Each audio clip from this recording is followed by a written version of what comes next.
तो आज के इस वीडियो में हम लोग पढ़ने वाले हैं अलजेब्रिक एक्सप्रेशन को किस तरह से जोड़ते हैं, किस तरह से घटाते हैं और किस तरह से गुणा करते हैं। ठीक है, इसके पिछले वीडियो में हम लोगों ने पढ़ा था कि अलजेब्रिक एक्सप्रेशन क्या होता है। तो चलिए वीडियो शुरू करते हैं। देखिए, जैसे हम एक अलजेब्रिक एक्सप्रेशन लिखते हैं 2x² प्लस 2x+y। ठीक है, हमको इसमें जोड़ना है 3xy plus 3x² plus 5y plus 3z। इसको हमको आपस में जोड़ना है। दोस्तों, अलजेब्रिक एक्सप्रेशन का जो जोड़ होता है वह नॉर्मल जोड़ से डिफरेंट होता है। जैसे हम लोग 2 4 1 5 1 2 को ऐड करते हैं तो इसके सामने वाला जो होता है अंक, इसको इसमें जोड़ते हैं। इसको इसमें जोड़ के यहाँ लिखते हैं, इसको जोड़ के यहाँ लिखते हैं, इसको जोड़ के यहाँ लिखते हैं, इसको जोड़ के यहाँ लिखते हैं। ठीक है, लेकिन इसमें ऐसा नहीं होता है। दोस्तों, इसको जोड़ने के लिए पहले हम ये देखते हैं कि किसका किसका वेरिएबल सेम है। जैसे मान जाओ कि इसमें 3x² है, यहाँ पे 2x² है, तो इसमें वेरिएबल देखते हैं सेम है। तो इसमें x² है, इसमें भी x है, यहाँ भी x है। ठीक है, और इसका पावर 2 है, इसका भी पावर 2 है, तो ये दोनों आपस में जुड़ सकता है। तो जैसे 3x² 2x² क्या हो जाएगा 5x²। ठीक है, और उसके बाद आते हैं उसे कम पावर पे। देखो यहाँ पे देखते हैं हम लोग, यहाँ पे 2x। अब देखो वेरिएबल किसमें सेम है, यहाँ पे 2x है, तो कहीं यहाँ पे ऐसा है जिसमें x हो, तो यहाँ पे देखो x है लेकिन xy है, वेरिएबल सेम नहीं है। यहाँ पे ओनली x है, यहाँ पे xy है, इसलिए आपस में नहीं जुड़ सकता है। यहाँ पे आते हैं 5y। देखो यहाँ पे वेरिएबल सेम है, यहाँ 5y है, ओनली y है, y मतलब 1y। ठीक है ना, तो यहाँ पे वेरिएबल सेम है। ठीक है ना, इसका जो होता है इनटू में जो होता है 5 हो, गुणांक उससे मतलब नहीं होता है, हमको मतलब होता है केवल वेरिएबल से। इसका वेरिएबल सेम है 5y और y, ये आपस में ऐड हो जाएगा। तब 5y और y कितना जाएगा 6y, दोनों प्लस है तो प्लस 6y। ठीक है, अब आगे बढ़ते हैं। ये हो गया। अब देखो यहाँ बचा 3xy। क्या कोई ऐसा ऊपर दिख रहा है जिसमें xy हो? नहीं दिख रहा है, तो इसको एजीटी वैसे ही लिख देंगे प्लस 3xy। अब आते हैं यहाँ पे, देखो यहाँ पे 3z। क्या ऊपर कोई ऐसा दिख रहा है टर्म? इसमें कोई टर्म दिख रहा है जिसमें z हो? नहीं है, तो इसको ऐसे ही एजीटी लिख देंगे 3z। और देखते हैं ये तो सब जितने भी इस नीचे वाला का टर्म है सब इसमें राइट हो गया। और ऊपर आते हैं तो ऊपर यहाँ 2x ऐड हो गया था, ए भी ऐड हो गया था, ए भी ऐड हो गया था, तो ये का पूरा फाइनल रिजल्ट आ गया। आपका आ गया रिजल्ट फाइनल कि इसको जोड़ने पे इतना आएगा। चलिए एक और एग्जांपल से समझते हैं। जैसे 6xy² plus 5xyz plus 6x। ठीक है, यहाँ लिखते हैं 7x plus 3xyz plus 9xy²। चल दोस्तों, इसका पहला नियम ये है कि देखते हैं कि कौन ऐसा दो टर्म है ऊपर नीचे, इसमें भी जो सेम वेरिएबल रखता है।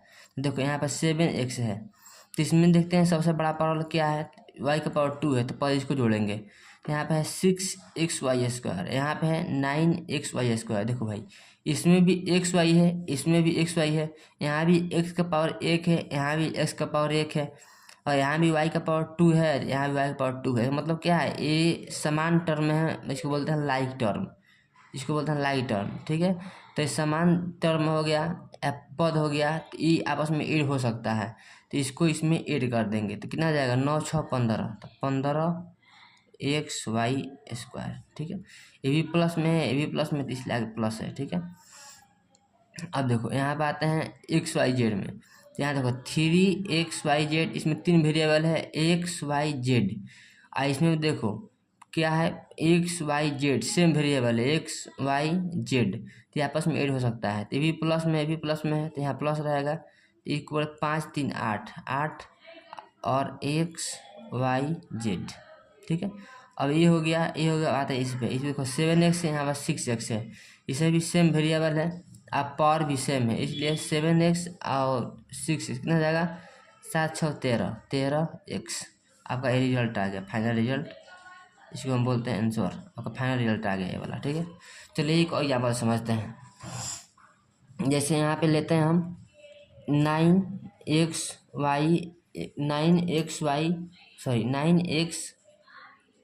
यहाँ पे 9x यहाँ पे मान चलते हैं m लिख देते हैं m, ठीक है, plus 10x² y plus 6x ठीक है। अब आगे देखते हैं 6yx plus 9xym plus 12x² y plus 9x और m, ठीक है। देखो दोस्तों, सबसे अधिक पावर किसका है? यहाँ पे x स्क्वायर, यहाँ पे x स्क्वायर है, तो पहले इसको ऐड करेंगे।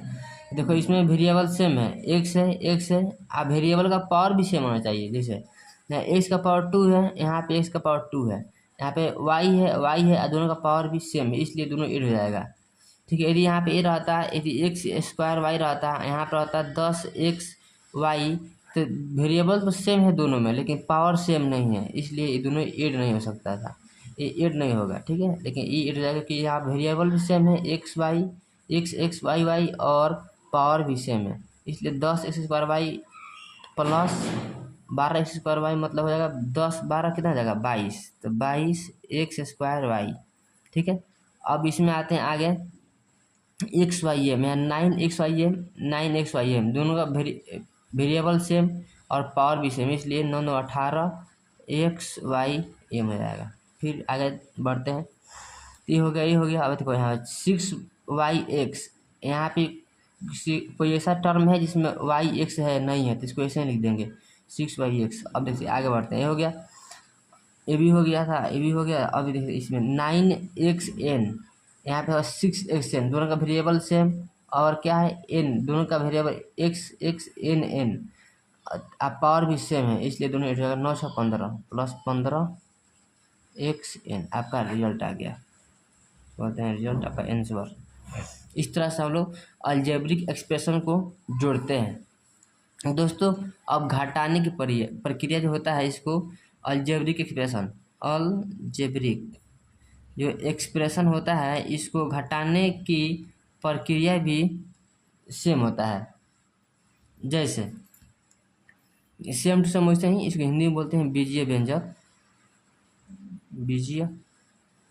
व्यंजक, ठीक है ना। इसको जैसे हम लोग जोड़ते हैं वैसे ही इसको घटाते हैं। जैसे यहाँ पे 6xy² plus 5xy plus 6z, ठीक है। इसको हमको इसमें से हमको ये माइनस करना है, कितना 5xy² प्लस 9 मान चलो यहाँ पे लिखता हूँ 3z प्लस 5xy, ठीक है ना।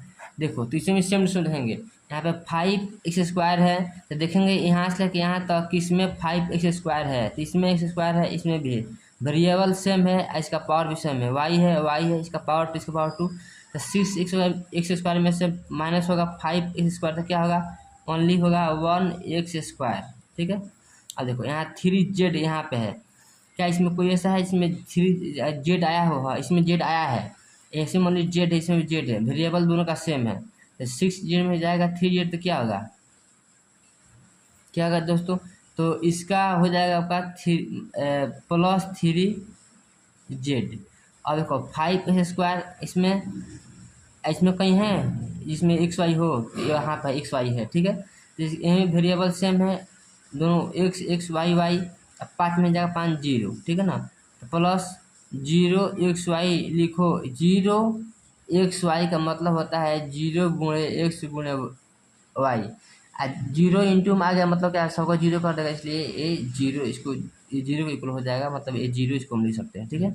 अब देखो, अब यहाँ पे एक और रूल होता है कि यदि माइनस यहाँ पे हम किए हैं, ठीक है, माइनस यहाँ पे किए हैं, तो ये पूरा के साथ में माइनस है, ये पूरा के साथ, भले यहाँ प्लस दिखाई दे रहा है लेकिन पूरा के साथ माइनस है, इसको हम ऐसे भी लिख सकते हैं, माइनस करोगे तो यहाँ भी माइनस आ जाएगा, यहाँ भी माइनस आ जाएगा और यहाँ भी माइनस आ जाएगा, इस तरह से भी लोग लिखते हैं। इसको हम इस तरह से भी लिख सकते हैं 6xy² plus 5xy plus 6z।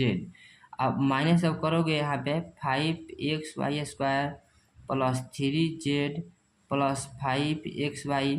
देखो माइनस करोगे तो माइनस इसे गुणा करो, हम समझाने के लिए ओनली माइनस यहाँ पे लिखे हैं।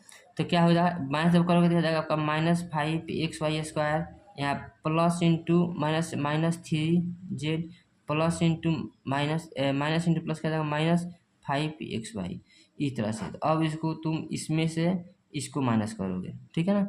इस तरह से होता है, मैंने समझाने के लिए इस तरह से यहाँ पे लिखा था, इसका मतलब ये होता है। चलो तो इतना, तो अब बाकी बात समझ में आ गया होगा। चलिए एक और यहाँ पर समझाते हैं आपको किस तरह से जोड़ते हैं।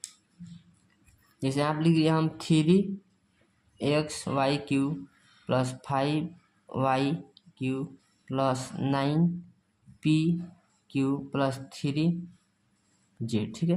चलिए अब यहाँ पे लिखते हैं, यहाँ पे 8z plus 12p³ plus 3xy6 plus 5y4, ठीक है।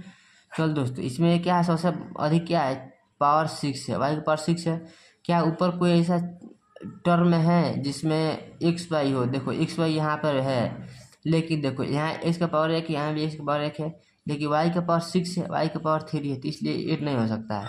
इसको ऐसे लिखना पड़ेगा, तो इसको ऐसे ही लिख देंगे, x की पावर 6। अब देखो, अब आते हैं यहाँ पे 5y4।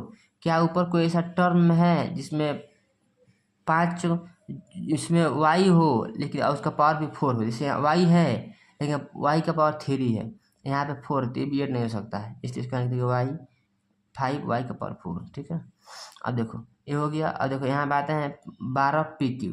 तो क्या कोई इस ऊपर टर्म है जिसमें p³ है? तो यहाँ पे है p और q, यहाँ भी है p/q, दोनों का पावर भी सेम है, इसलिए 12 में कितना हो जाएगा 21 प्लस 21, दोनों प्लस में, इसलिए प्लस 21p/q।